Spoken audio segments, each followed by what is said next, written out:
in the spirit of improvisation with Heather on the piano out. So this is Mary just sort of filling in, putting a few notes here and there. We get to enjoy a prelude of a different kind. So just listen and then come in as I bring you.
Come, whoever you are, wanderer, worshiper, lover of leaving, ours is no caravan of despair.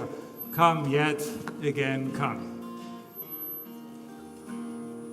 Come, come, whoever you are, wanderer, worshiper, lover of leaving, ours is no caravan of despair. Come yet again, come. Come, come, whoever you are. Come, come, whoever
Spirit made a place for you where everything is new. One hand. Spirit made a place for you where everything is. Repeat it one more time or a few more times. Spirit made a place for you where everything is new. One more time. Spirit made a place for you where everything is new. Love has made.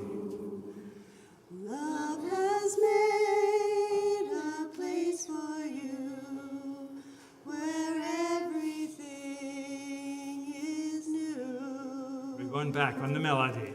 Spirit has made a place for you where everything is new. One more time, love. Love has made a place for you where everything is new. Grace has made a place for you where everything is new. Grace.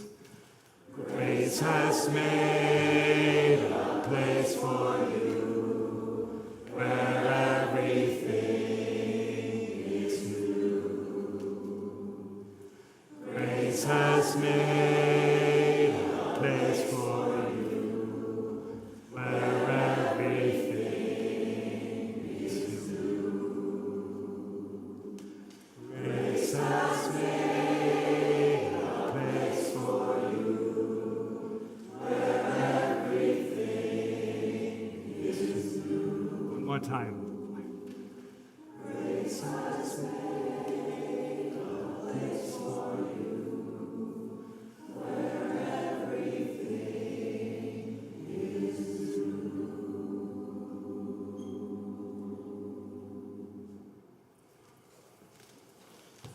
Please remain standing and join me in the words of our covenant found on our screen. And if you need to sit, that is certainly fine as well. Love is the spirit of this church, and service its call. Let this be our covenant, to dwell together in peace, to seek the truth in love, and to help one another. Whoever you are, whomever you love, wherever you are on your life journey, you are welcome here. Whoever you are, whomever you love, wherever you are on your life journey, you are welcome here. Whoever you are, whomever you love, wherever you are on your life journey, you are welcome here. You are welcome here. One more time, you are welcome here. Love the harmony. Please have a seat. Please be seated. All right. Welcome to worship. So good to be with you this morning in person and online. My name is Dory LeCount, and I serve as the Family Engagement Coordinator of this music-loving, children-embracing congregation. We are here to support each other on our own and our shared spiritual journeys, centered in love, compassion, curiosity, courage, and joy. I am especially happy to welcome first-time and returning visitors. If you are a visitor, we hope you will find us a community eager to welcome you and respectful of the path that has brought you here this morning. Anyone wearing a colorful floral stole Michael's got it, is glad to answer any questions that you may have. There is written info in the pew folders and at the visitors table for you to take. For our online participants, it would be wonderful if you introduced yourself on the chat so we know who you are. Our church buildings are located on traditional homelands of the Pennacook and Abenaki people, past and present. We acknowledge and honor with gratitude the land and the people who have stewarded it for generations. I am Michael Leuchtenberger, and I get to serve as the settled minister of this caring and ever-evolving congregation. It is good to be here. For a complete listing of church events and news, check out our weekly e-bulletin or copy of Parish Notes, our monthly newsletter. Here are a few highlights. Our second hour offering, this right after the service, include a sermon dialogue with me in the parlor, walking the labyrinth in the courtyard, and the teaching garden workshop in the front garden by our solar panels. For kids ages 5 and up, our Young Explorers program will meet in the Armenia White Room. And for youth ages 8 and older, join our brand new Vagabond Theater program. Where's Cynthia? Right there. With Cynthia, with an intro session in the Abenaki Room. Younger kids, of course, are always welcome to stay in our Rainbow Room nursery. At 12:30 then, all are invited to Fellowship Hall for our free community luncheon. Thank you, Irene, for where's Irene? Over there, for putting that together. And at 1 p.m., there will be a brief orientation about our new induction stove and oven in the kitchen. Monday, come to Mindful Yoga at 6:30. Right here, I believe. Tuesday, all are welcome to join our weekly welcome table dinner at 6, a free, conversation-rich meal of plant-based, low-packaging food with gluten-free options. Friday, youth group at 7. Well, that's only for those of you who are still in high school. And Saturday at 9, experience a contemplative offering titled Kindness Clinic, Access Your Superpower, followed by a potluck luncheon with Jean-Ann over there. And then next Sunday, a new round of exploring membership sessions is starting up. If you're curious to learn more about Unitarian Universalism and how our congregation works and want to meet others who are new to our community, please join me next week at 1 p.m. Lorian Ellis is also going to be there, of course. So yesterday morning, as part of our monthly Pancakes, Play and Planting Peace gathering, a group of 7, I think, kids met with me and Dory right here in the sanctuary to be trained as chalice lighters. So we learned about the role of symbols in creating a sense of identity and community, and we talked about the history of the chalice symbol in Unitarian Universalism and what the chalice means to us today. A bit more about that later in the service. So we were surprised by the number of chalice symbols we saw as we walked the hallway from Fellowship Hall down to the sanctuary. See how many you notice, and then let me know. It's definitely more than 10. And we practiced lighting the chalice and snuffing it out before each new chalice lighter colored, before each new chalice lighter colored in a chalice logo to be added to our chalice lighter stole. That was, that one here, that was originally created in 2013. So if you were part of the training yesterday, please come on forward so we can light our chalice as a group. I know not everyone was able to be there. Come on down here. Raina, I know you were part of it. Come on down. Anybody else? Riley, are you up there? Come on down if you were part of the group. All right, come on down. I promise there were more than that, so. Okay. Great, so Lorenzo's going to be our person here. So let's line up the way we practiced yesterday. This is by age. Very cool. And Raina, you get to hand it all the way down the line here to Lorenzo. Okay, and now you get to light the chalice.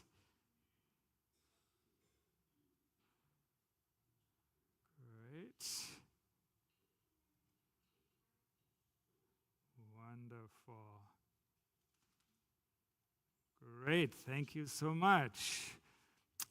So you get to have a seat. Thank you very much. And usually there's the piano going da da da da dum dum.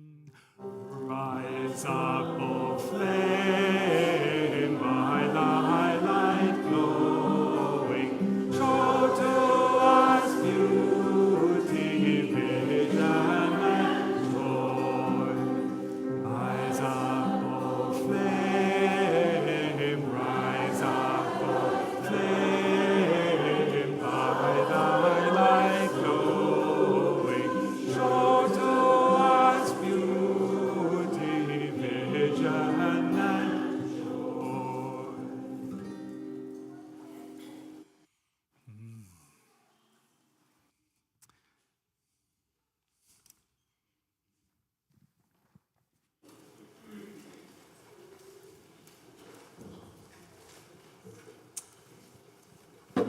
Where did the second microphone go? Oh, there.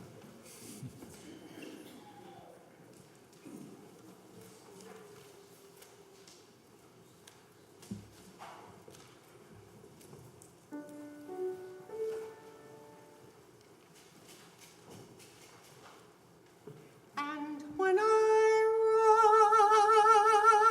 rise, let me rise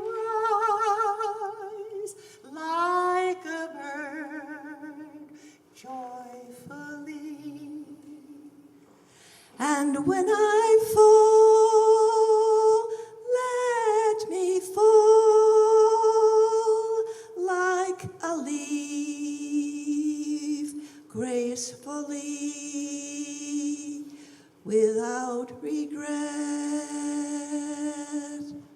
And when I rise, let me rise like a bird joyfully.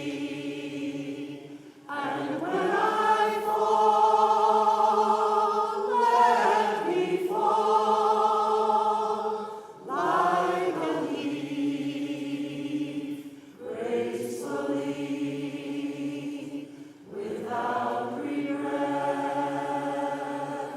And when I rise, let me rise like a bird joyfully.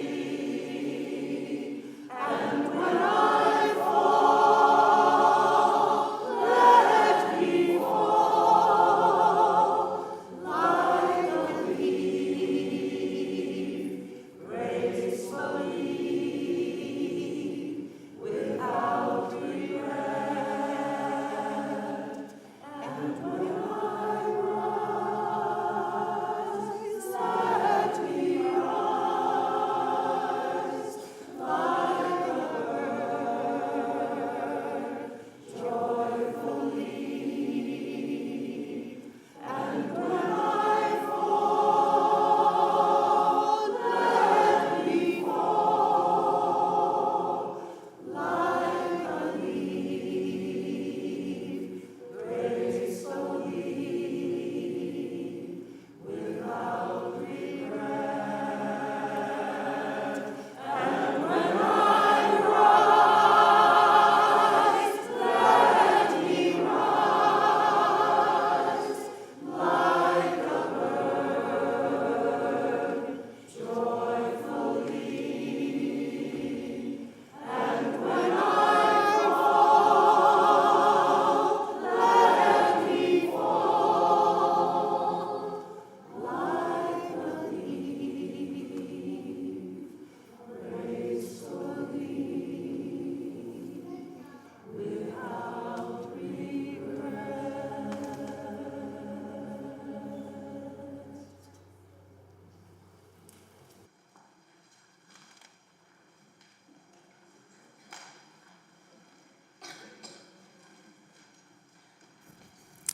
Please repeat after me. It is a blessing to be. It is a blessing to be here. It is a blessing to be here now. It is a blessing to be here now together. It is a blessing to be here together. In 1939, the world trembled at the edge of war. Hitler's armies were spreading across Europe, and those who were Jewish, outspoken, or simply different lived in fear. It was then that a young Unitarian minister, Reverend Waitstill Sharp, and his wife Martha were asked to do something almost unthinkable, to leave their 2 small children behind in Massachusetts and go to Czechoslovakia to help people in danger. It was not an easy choice, but they said yes. In Prague and later in France, the Sharps helped people get food, find shelter, and escape across borders. They arranged secret passages for children. They secured travel papers for artists, writers, and political resistors. Often they themselves were followed and watched. They lived each day knowing they were in danger, and yet they kept going for the sake of those who had no safe place to go. Their courage was so remarkable that others took notice, and out of their example grew a larger effort, the Unitarian Service Committee, based in Lisbon, Portugal. And this little office became a hub of rescue work during the darkest days of the war, Second World War. But the USC, the Unitarian Service Committee, had a problem. In a world full of false papers and in counterfeit seals, how could refugees trust that the documents given to them were actually real? And how could the USC mark its work with a sign of hope and authenticity? And so the director of the USC, Reverend Charles Joy, love that name, wish I had it myself, asked a refugee artist named Hans Deutsch to create a symbol. Deutsch himself had fled the Nazis. He first escaped Austria and then went to France, Paris, and he had seen the courage of people like the Sharps. He wanted to capture the spirit of sacrifice and love that he saw in their work. What he drew was simple, but profound. A chalice with a flame rising from it. That flame first appeared on travel papers that helped people escape to safety. But over time, it became more than a seal. It became a symbol of the spirit behind the work, the flame of courage, of compassion, of hope. And today, whenever we light a flaming chalice in our worship, we remember this story. And we remember the Sharps and Reverend Joy who risked everything to save others. We remember the countless lives touched by the work of the Unitarian Service Committee, now the Unitarian Universalist Service Committee. And we remember Hans Deutsch, who saw in their actions a light no darkness could extinguish. So the chalice is more than decoration. It is our legacy. It says we will keep the flame alive, the flame of love stronger than fear, the flame of courage stronger than despair, the flame of hope that still burns in us today. So now please rise in body or spirit as we sing number 318 in our gray hymnals, We Would Be One. Craig, are you playing that? Okay.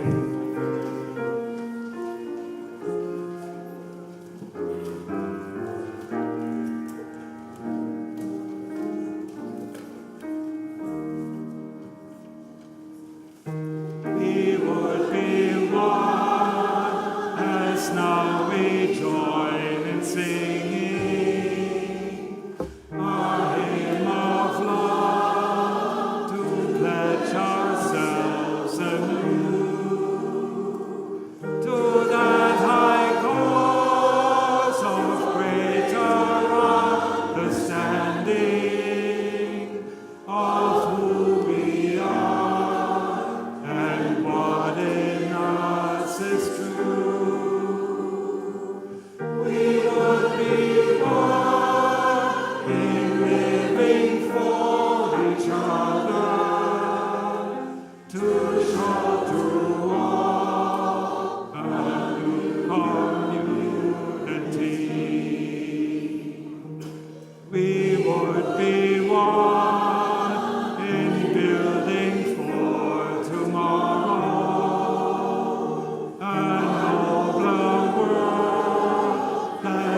we have known today.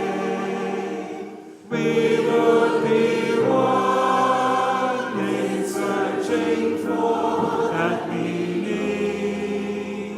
which binds our hearts and points us on the way. As one we pledge ourselves to greater service, with love and justice come to make us free.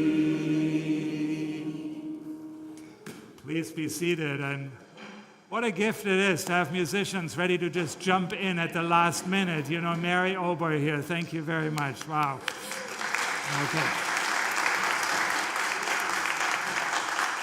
And of course, we're sending our best wishes to Heather, so she will recover as quickly as possible. She texted me this morning, Michael, I just can't do it. She was sick, and so I hope she'll recover quickly. Now it is our time for all ages, so come on down if you're young in age or young at heart. Come on down and have a seat right here so Dory can take us to an interesting place.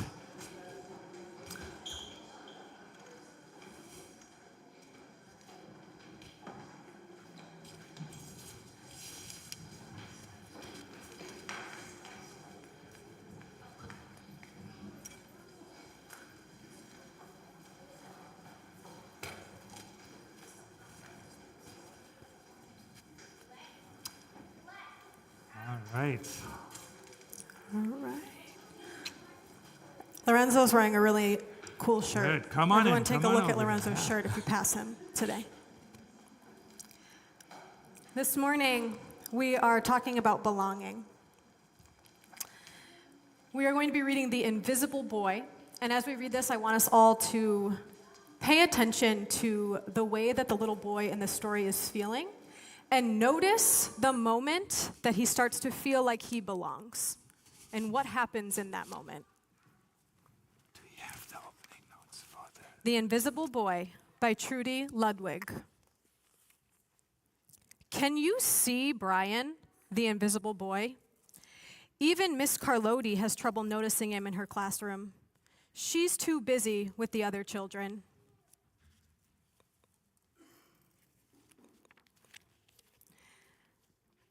Nathan likes to use what Mr. Carlotti calls his outside voice, too much inside. And Sophie has big feelings when she is upset. Nathan and Sophie take up a lot of space. Brian does not.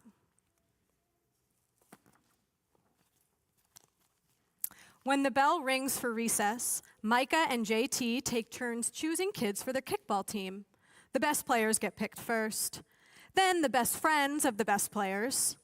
Then the friends of the best friends.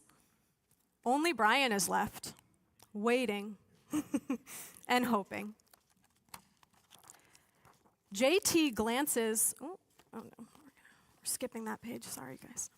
In the cafeteria, Madison and her friends talk about her birthday party. The rope swing over the pool was awesome, says JT.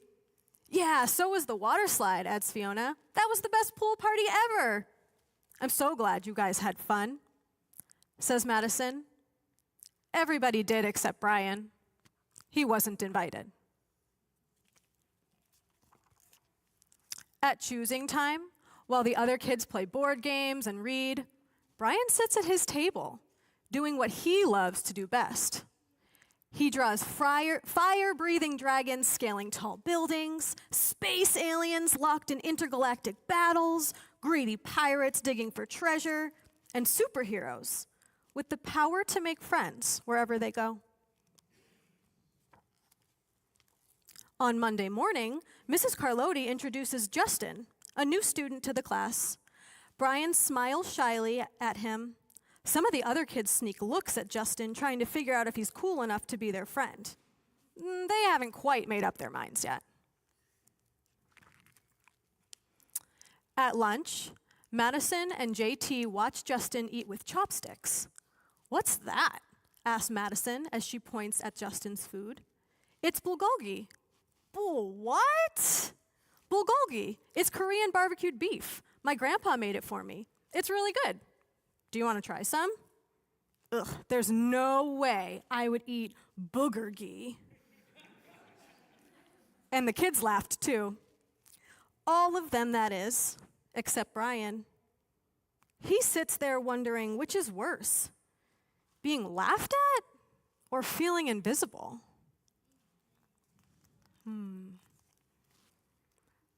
The next day, when Justin goes to his cubby to put away his backpack, he notices a piece of paper with his name on it. Justin, I thought the bulgogi looked good. Brian. At morning recess, Brian finds a piece of chalk on the ground and starts drawing away. You're Brian, right? Yeah. Thanks for the note. Hey, Justin, Emilio calls out from the tetherball court. You're up next. Sorry, I gotta go, says Justin. By the way, that's a really cool drawing, he adds. Back in class, Mrs. Carlotti asks the kids to team up in 2s or 3s for a special project. The kids scurry around the room to pair off, and Brian heads towards Justin. I'm already with Justin, says Emilio. Find someone else. Brian looks at the floor, wishing he could draw a hole right there to swallow him up. Mrs. Carlotti says we can have up to 3 people in our group, and we're only two. Come on, Emilio, let him work with us. Okay, I guess. Mrs. Carlotti gives the class directions for the project. Your assignment is to work together to write a story about what you see in that photograph. Use your imagination and have fun. Whoa, cool, says Emilio. What kind of people do you think would live in houses like that? I don't know, but I bet Brian could draw them to go with our story, says Justin. Brian smiles as he takes out his lucky pen.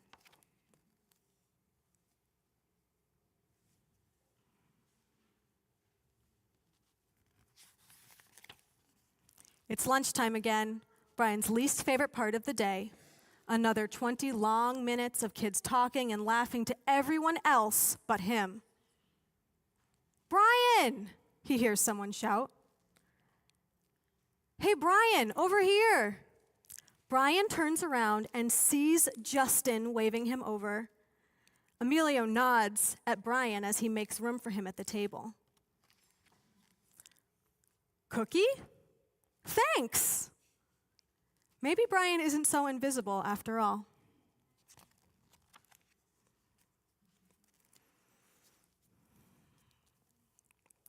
So as we talk about belonging this month, I want you to think about the things that you can do to bring other people into the circle. And notice the ways that other people are noticing what's special about you and learning to include you.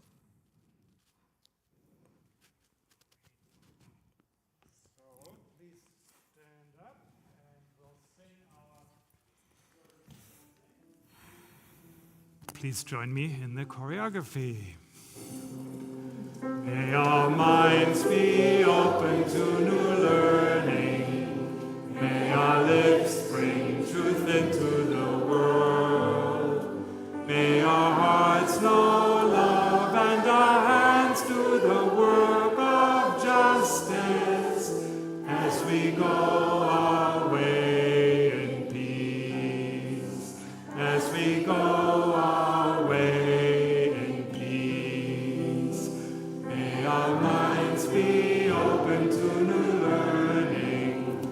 May our lips bring truth into the world.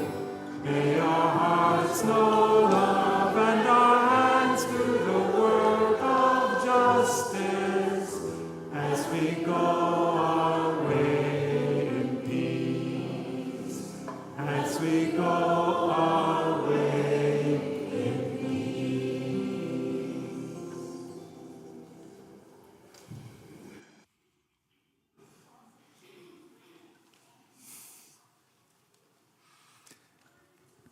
We now turn to the joys and the sorrows we carry individually and as a community.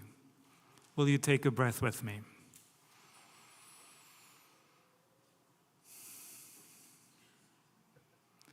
As we surrender to this moment, let us notice our body resting, grounded, supported by the earth.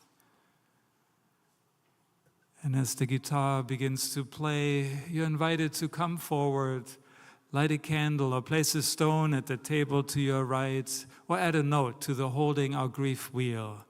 Today's joys and sorrows we will hold in silence with no public sharing at the microphone.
And now invite Janet to light one more candle on behalf of those who are not with us today or who chose to remain seated.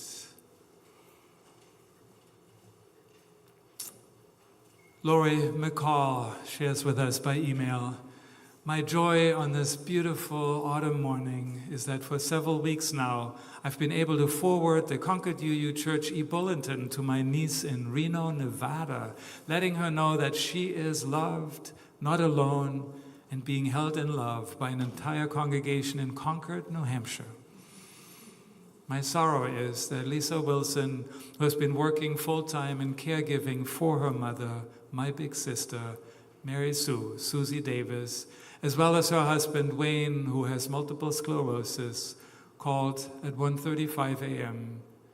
to tell me that Susie will not see another sunrise.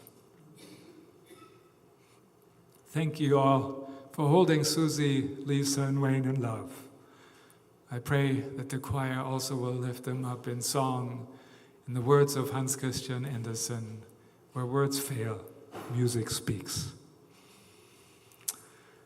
You're so with us, Lori, out in Florida, where most likely you are right now. I'd also like to highlight one that many of you know very well in person, Lauren Hill. He's been a member here for close to forever. Yes. He's a pillar of our community. He doesn't often show up in worship, but this congregation wouldn't be the same without all the attention and care he's given it. And he is in the hospital, and he will need to move into assisted living, and he needs our support at this time. So if you can think of any way to help and you want to learn more details, please be in touch with Jim Curley right there. We're organizing a support network for him. Especially if you have experience, helping somebody find an assisted living situation, that would be tremendous at this moment. So Lauren, we hold you in our hearts as well. May we recognize and acknowledge the range of emotions stirring in each of our hearts, longing to be heard, longing to be held with care and with compassion, feelings perhaps too tender to be shared or spoken aloud, feelings that are real no matter their impermanence. Whether your joys or sorrows have been named or remain in the silence of your heart, know that you are not alone. May we hold our earth in our hearts with joy in her nature, in awe of her majesty, power, and resilience, taking responsibility for the hurts that we have caused her. Will you take another breath with me?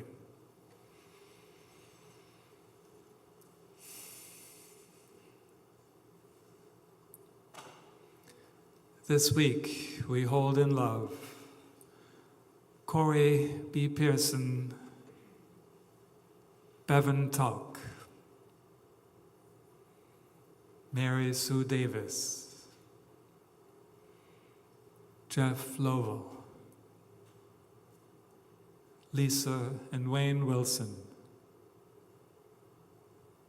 Rebecca Josephson, Heidi and Christian Page, Kelly Moore, and Lauren Hill.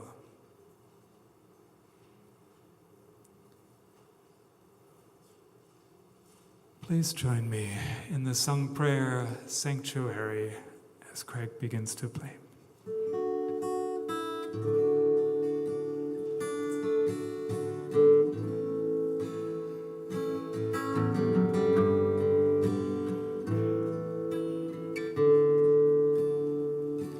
Make us aware we are a sanctuary, each made holy, loved right through, with thanksgiving. We are a living sanctuary.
When we are seen by the heart, we are seen for who we are, by Rachel Naomi Remen.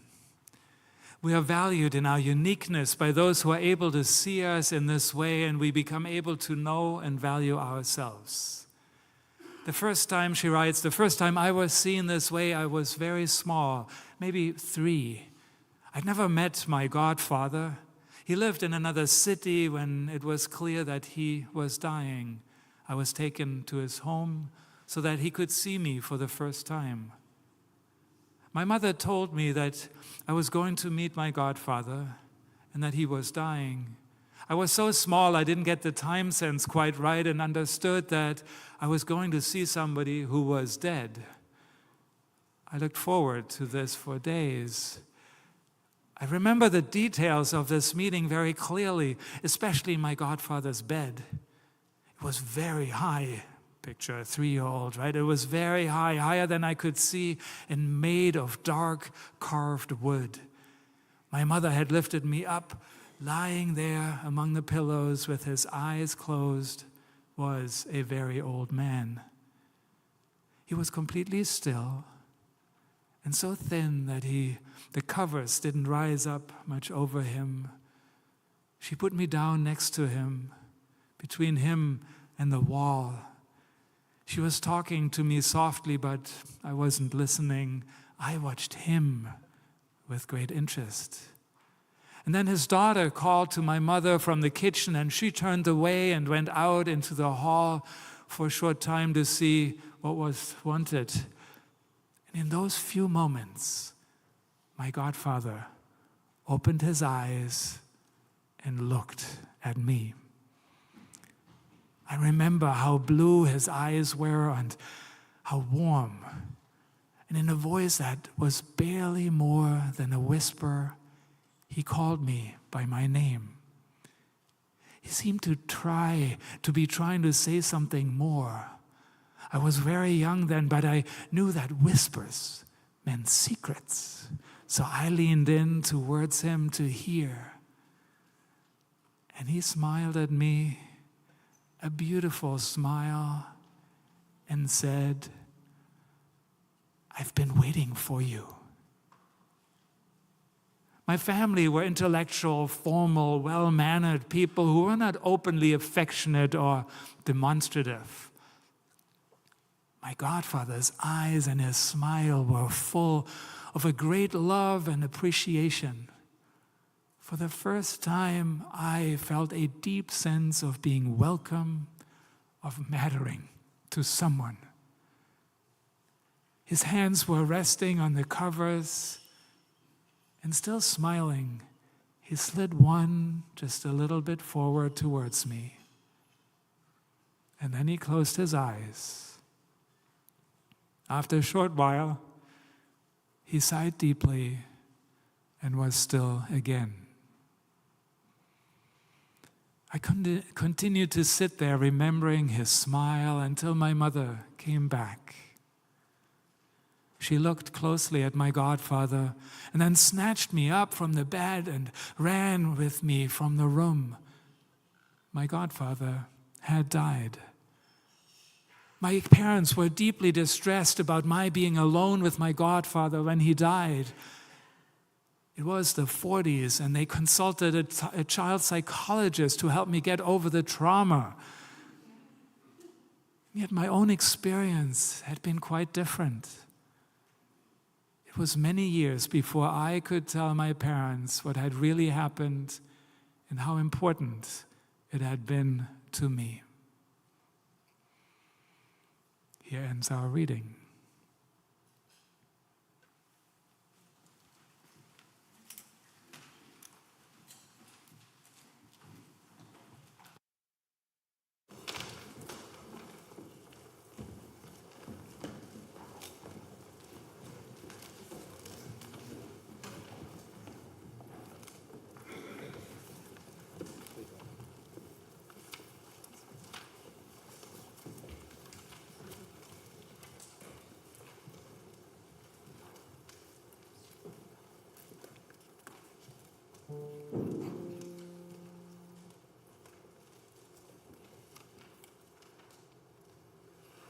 Let us love, let us serve, let us honor one another. Yes, so let us love, let us serve, let us honor one another. Yes, so let us love one another. let us serve, One another. let us honor One another. one another. Yes, so let us love, One another. let us serve, One another. let us honor One another. one another. Yes, so let us love, let us serve, let us honor one another. Yes, so let us love, let us serve, let us honor one another. Yes, so let us love, let us serve, let us honor one another. Yes, so let us love, let us serve, let us honor one another. Yes, so let us love, let us serve, let us honor one another. Yes, so let us love, let us serve, let us honor one another. Yes.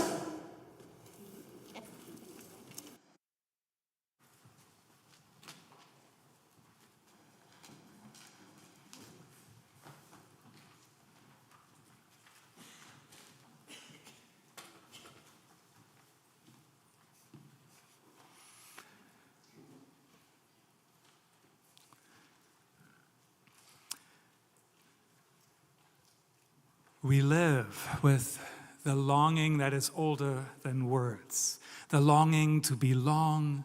It is written in our very bones. Our ancestors could not survive alone. They needed the fire circle, the tribe, the helping hand. To belong meant safety, warmth, and life itself. That ancient truth still beats in our hearts today. But belonging is not just about survival. It is about meaning. To belong is to be seen and known, to have a place where our presence matters, where our voice joins with others and makes harmony.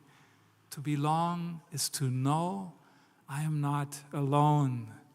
I am part of this story. Yet many in our world feel cut off by loneliness, by divisions, by a culture that often prizes independence over interdependence. The ache of isolation is real, and so the longing for belonging grows stronger, pulling us towards each other, towards places where our hearts can rest. How do we answer that longing? Well, we find circles of trust in friendships that welcome our whole selves, and yes, in communities that say, come as you are. We create belonging when we risk vulnerability, when we let ourselves be known, and when we in turn accept others with compassion. So belonging is both a gift and a responsibility. It asks us to give of ourselves, to weave our lives into the fabric of something larger than our own individual selves, whether that be a family, a choir, a justice movement, or a whole congregation like or this one, or other places. As Unitarian Universalists, we affirm that each person is of worth and of dignity. True belonging is never about hiding who we are. It is about bringing our authentic selves and being embraced for it. Here in this beloved community, not only for ourselves, but for all who seek a home of spirit and of heart. Can we agree on that? It's hard work, right? This is not something that sort of automatically happens. It takes some work inside of us and explicit work outside of us in the relationships we form. In their book, Belonging Without Othering, How We Save Ourselves and the World, John A. Powell and Stephen Menendian identify a number of key elements and can help us understand what is needed for belonging to feel real. Because they point out belonging is actually sort of a compound concept. It's not a single thing, right? Belonging incorporates multiple dimensions. And belonging is always relational. It cannot be understood simply by looking at individuals or their psychological traits. Belonging is about the relationship itself, not simply the individuals that are in relationship. And belonging is both subjective and objective. There are certain things that are objectively needed for belonging and some that are more about a felt sense, something we have subjectively feeling inside of us. So let's unpack some of that. One objective aspect of belonging is inclusion. And if any particular person or group is excluded, the conditions for belonging just cannot arise or exist. And yet inclusion alone by no means assures belonging. The two concepts are closely related, yet there's a key difference in depth and experience.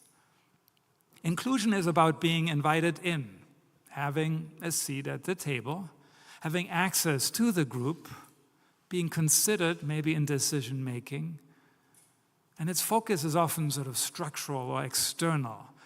There might be policies in place, that sort of dictate what we're supposed to think and do, practices and intentions voiced that are being inclusive. And you might feel you're allowed to be present, and still you may feel like an outsider, tolerated rather than being embraced. The effort to include women and racial minorities into Ivy League institutions of higher education illustrates how. In Belonging Without Othering, the authors tell this story. Some of you might be able to relate from your own personal stories. In 1969, after centuries of gender exclusion, Yale University finally admitted women into its undergraduate class. While women were physically present and finally permitted into the classroom, it was clear that they did not belong. They remained marginalized within the institution and campus life in critical ways. Because so few had been initially admitted, women were readily tokenized in the classroom. They reported a high rate of sexual harassment, and they were not only barred from most extracurricular activities, this was before Title IX, but women were prohibited from certain social spaces, including having lunch at Maury's, a private dining club of social significance. Decades later, the first women admitted described the feeling of attending Yale as very unwelcoming. Although women were formally included in the undergraduate body, they were excluded from many settings that were critical for flourishing at Yale and beyond. By and large, the burden was placed on them to adjust to the customs and norms that had tacitly and sometimes explicitly defined Yale as a privileged white male institution for centuries. Inclusion can make members of the included group feel as if they were just guests.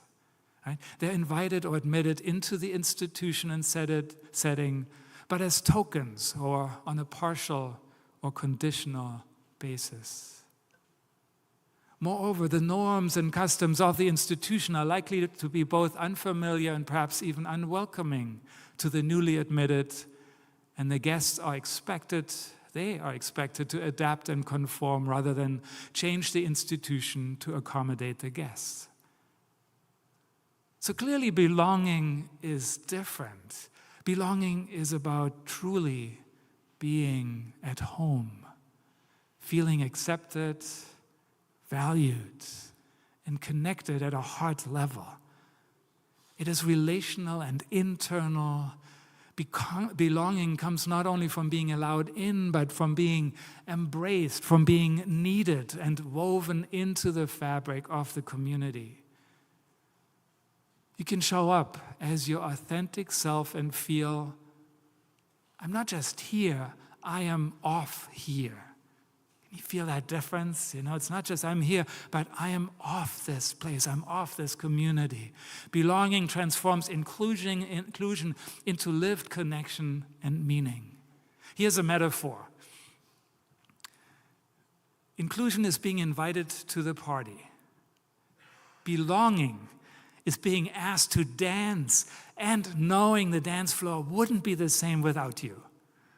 And maybe staying with that metaphor a little longer, belonging also implies that you get to have a voice in planning the party and deciding what music gets played and a bit more, right? It doesn't mean you always get your way, of course, that your preferences are more important than anyone else's preferences, but you have agency, a sense of control over your actions and the consequences.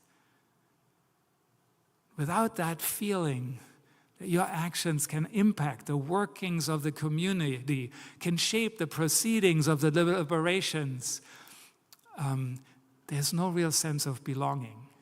In the words of Paul and Menendian, to have agency, one must individually and collectively have the power to act and the potential to influence. And to have agency, we have to be recognized for who we are, be seen, be heard, because belonging is so much more than being present, being counted. We can sit in a room full of people, even a sanctuary full of voices, and still feel alone. Recognition is the moment when someone looks up, looks us in the eye, or pays attention to us, and says with their glance, their words, their presence, I see you. I notice you. You matter as you are. You are not invisible here. You're not an invisible boy, girl, or anyone else on the spectrum of gender fluidity. It is the small act of remembering a name, of listening with care, of honoring a contribution. It is the deeper act of acknowledging the dignity of another person's story, even when that story is different from our own. If our contributions, names, or perspectives are ignored, belonging feels hollow. To be recognized is to be treated with respect, which deepens trust and signals that we are truly part of the circle. Recognition creates the safety to be authentic. Without recognition, belonging is fragile. We may be included, but not yet truly at home. With recognition, belonging can become real, provided there's explicit and implicit inclusion, and we are empowered to have agency. And recognition is not one-sided. Right? When we feel recognized, we are free to recognize others. We begin to see with new eyes, with new awareness, the worth, the struggles, the beauty in all of those around us. Recognition calls for reciprocity. It makes community a living web, not just a gathering of individuals. Without recognition, belonging risks slipping into conformity or silence. And then there's at least one more element that shapes our experience of belonging. It might be the most subjective of the elements. It might be considered sort of the heartbeat of belonging. It is our sense of connection. It is the deep knowing that we are part of one another. Connection carries us from presence, from being counted, to participation. We might enter a room and find a seat, but until we have a smile, a word, a story, a meal, we don't feel at home. When we connect through a song we sing together, through laughter over a shared memory, through the silence of listening deeply, we discover resonance.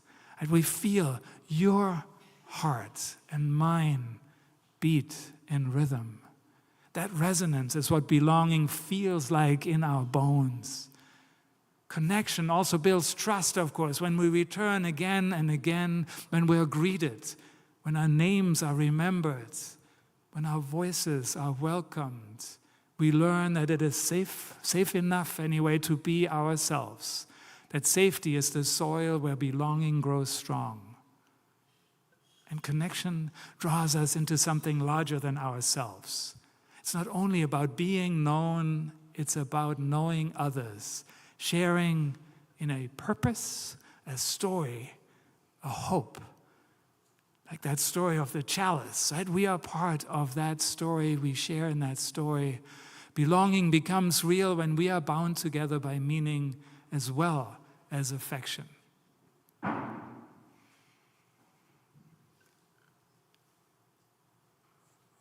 Oh, the longing for belonging, it is real and it is strong, with the yearning for connection, for respect, a holy song. Our dignity acknowledged, with love centered, we can flourish. In a meadow of belonging, each can flower or move on. Many matters are overlapping, open to each other's fragrance. Each with value, beauty, kindness, a community that's grown to fulfill our heart's deep longing, to be known and to belong. Oh, the longing for belonging, it is real and it is strong, with the yearning for connection, for respect, a holy song. These are the words that came to me during my silent retreat in August. I still haven't really put them to music, though I keep singing them as I just demonstrated, I guess. And I keep playing with that image of the meadow of belonging. And I will return to that meadow of belonging in that image. I have a few more words that I want to share with you around that. But let's go on and close out the service. Will you sing with me one more time here? I like this line here by Hannah Arendt, author of The Origins of Totalitarianism. She said, the question is not, as it was for Hamlet, to be or not to be, but to belong or not to belong. So may we notice barriers to inclusion, physical and otherwise, and make sure the doors are open. Maybe practice recognition, listening for the voices that often go unheard, acknowledging the unique spark of life within each person. May we work together, sharing agency as we decide on the playlist of upcoming dances and the many other decisions that shape our community and its impact on the world. And may we make connections with those we already know and with those whose stories are waiting to be heard. Oh, the longing for belonging. Oh, the longing for belonging. It is real and it is strong. It is real and it is strong. With the yearning for connection. With the yearning for connection, for respect, a holy song, for respect, a holy song. May that be so, and amen. Thank you for your generous support of last week's outreach offering to support Grassroots International. Today's community plate supports the Concord Multicultural Festival, yay, a joyful event that celebrates the rich diversity of our city. For 18 years, the festival has promoted cultural understanding and appreciation through art, food, music, and dance. This vibrant festival takes place next Sunday, September 21st from 11 to 5 o'clock at Keach Park on Loudon Road. Contributions are an important gift that show the community's welcome and steadfast support of the many new Americans who live here. Hope to see you there. our morning offering will now be gratefully received. Mary, do you think you can just play some chords? Anything that comes to mind. Start with a D minor. I like D minor. Can you? Oh yeah, go for it. Anything that comes to mind.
May we be transformed by our giving. May the world be transformed by our gifts. Please rise in body or spirit for our closing hymn, number 1008, in our teal hymnals, When Our Heart is in a Holy Place.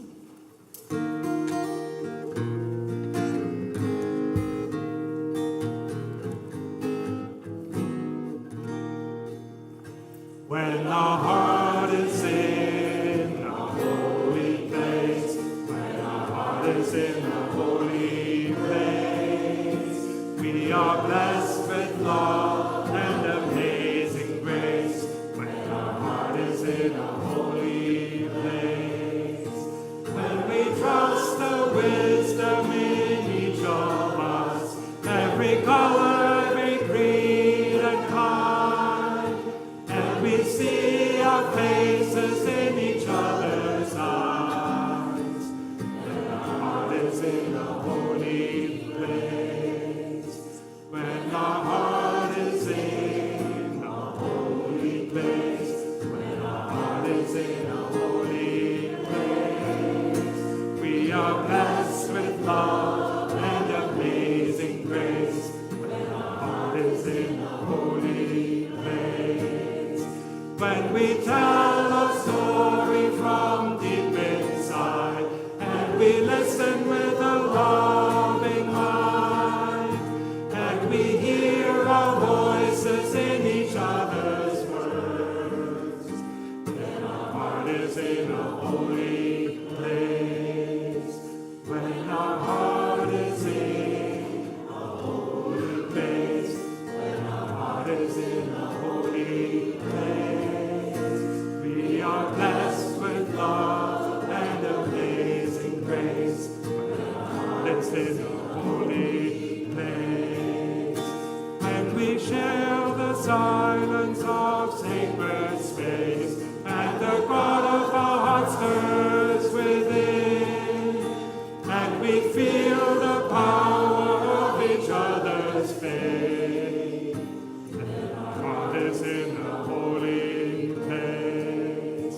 When our heart is in a holy place, when our heart is in a holy place, we are blessed with love and amazing grace. When our heart is in a holy place.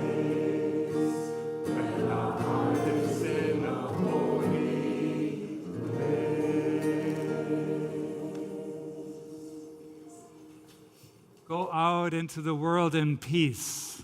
Honor one another. Listen with an open heart. Stay curious, have courage, be kind, embrace the mystery, welcome awe, and live always the way of love. I now invite you to extinguish your chalice at home as Jim gets to extinguish our chalice here in the sanctuary.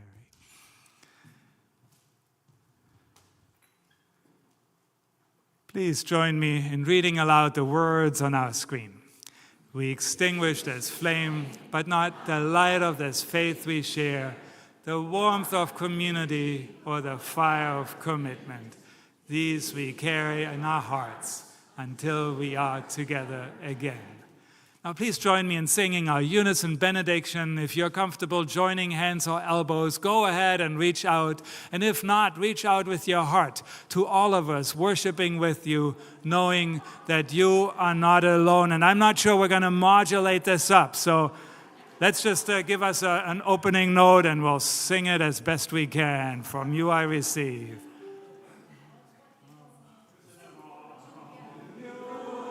I receive, to you I give, together we share, and from this we live. From you I receive, to you I give, together we share, and from this we Let us go in peace and let our service continue.